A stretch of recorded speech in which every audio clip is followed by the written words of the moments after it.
સુરેન્દ્રનગર ખાતે ભવ્ય નાટક આયોજન કરવામાં આવ્યું હતું, જેમાં ગુજરાત રાજ્ય સંગીત નાટક અકાદમી અને પ્રાથમિક શિક્ષક ઉત્કર્ષ મંડળના સંયુક્ત ઉપક્રમે નાટકનું આયોજન કરવામાં આવ્યું હતું.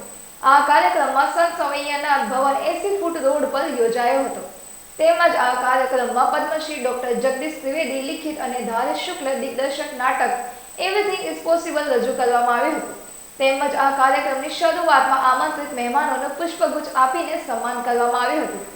આ પ્રસંગે સાયલા ખાન અને લીંબડીના શિક્ષણ અધિકારીઓ તેમજ સુજીવન સમાજ અને ઉત્કર્ષ મંડળના પદાધિકારીઓ સહિત અનેક મહાનુભાવો ઉપસ્થિત રહ્યા હતા.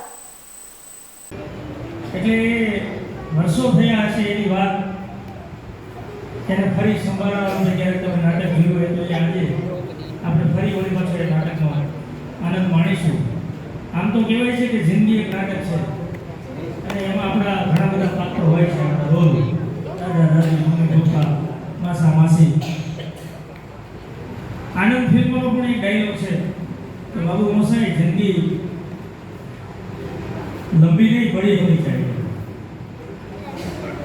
हम सब तो रंग मंच की कठपुतली है, उसकी डोर ऊपर वाले के हाथ में है. कौन कहाँ कब उठ जाए ये कोई नहीं કહી શકતા. આ એનો રાજસ્થાનના મુખ્ય બોલાયેલો ડાયલોગ. તો આપણે બધા રંગમંચની કઠપુતલી જ છીએ એક રીતે. એટલે જિંદગી એક નાટક છે અને નાટકમાં પણ એક જિંદગી જીવાતી હોય છે. આ નાટકમાં પણ એક જિંદગી જીવાતી આપણને જોવા મળશે. એનો આપણે આનંદ લેવાનો છે. એ નાટકને આપણે સુરેન્દ્રનગરના આંકડે આટલા સરસ પ્રેક્ષકોની વચ્ચે અમે લોકો આ નાટક લઈને આવી રહ્યા છીએ. નાટકમાં ખૂબ મજા પડશે. બાળકથી લઈ અને વડીલો સુધી બધાને મજા આવે એવું છે.